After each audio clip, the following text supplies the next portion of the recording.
Brother Mel, ano yung sinasabi niyo ng pagano? Saan sa Biblia yon? Okay. So, pagan or pagano. So, ano nga ba yung ibig sabihin yan? Anong ibig sabihin yan sa Biblia? So, tara, basahin na lang natin para mas ma-explain ko sa inyo. Okay, so first, basahin natin yung word na pagan or pagano dito sa Catholic Bible. So, this is a Christian Community Bible. This is an official translation ng Catholic Church. So, basahin natin sa Matthew 18 verse 17. Ito yung mabasa natin. And if he refuses to listen to them, tell it to the assembled church. But if he does not listen to the church, then regard him as pagan or tax collector. Okay? So, kung hindi siya makinig sa simbahan, okay, ituring mo siyang pagano. So, ano yung mababasa sa Tagalog sa Protestant translation? So, ito yung babasahin natin. Same verse. Matthew 18, verse 17. So, ito yung mabasa natin. Kung ayaw niyang makinig sa kanila, sabihin mo sa iglesia ang nangyayari. At kung ayaw pa rin niyang makinig sa iglesia, ituring mo siyang parang hintil o isang maniningil ng buwis.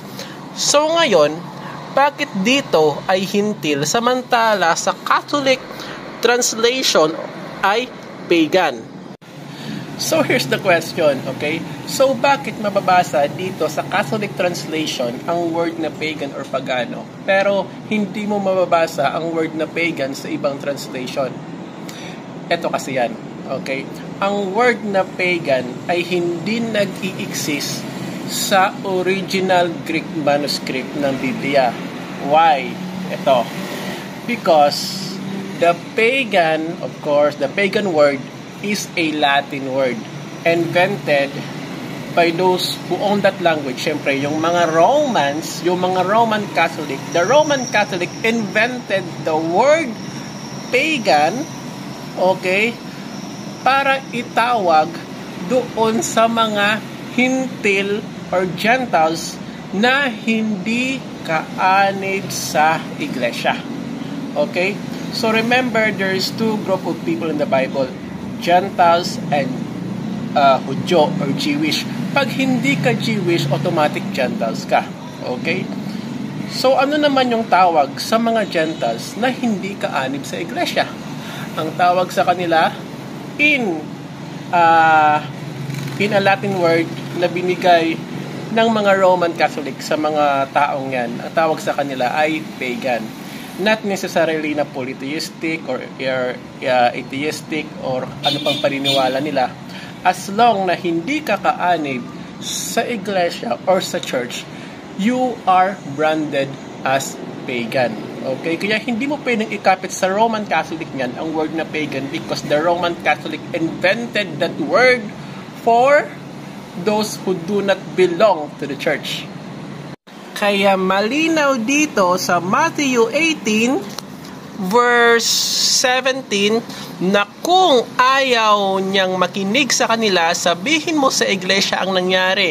At kung ayaw pa niyang makinig sa iglesia at magpoprotesta pa sa iglesia or Protestant, okay? Magpaging Protestant sa iglesia, ituring mo siyang parang hintil, okay? This hintil or Gentile, this hintil, ituring mo siya na hintil na hindi kabilang sa iglesia o isang naniningil ng buwis. Okay? Hintil, which means hindi kabilang sa iglesia, which in the Catholic Bible, this is what we call pagan. Okay? So, malinaw sa Biblia, okay, na ang word na pagan or pagano, okay, nangangahulugan sa mga hintil o mga hindi Hudyo na hindi kaanib sa iglesia. Okay? Sa iglesia na nag-i-exist na for almost 2,000 years.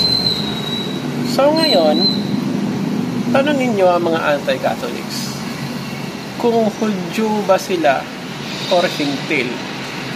Kasi pag sabihin nilang Hudyo sila, ang mga nagpapaka-Hudyo na hindi naman Hudyo, sa Revelation 3:9 ay mga kampo ni Satanas. At kung sabihin nilang Hintil, tanungin nyo, kung sila ba ay naanib sa tunay na iglesyang almost 2,000 years ago na, or sila ay nagprotesta at naging protestante ng iglesyang yan. Kasi pag sila ay protestante, malinaw sa Biblia na ituring natin silang mga pagano. Okay? Sila ang totoong pagano. Yun lang. And God bless sa ating lahat.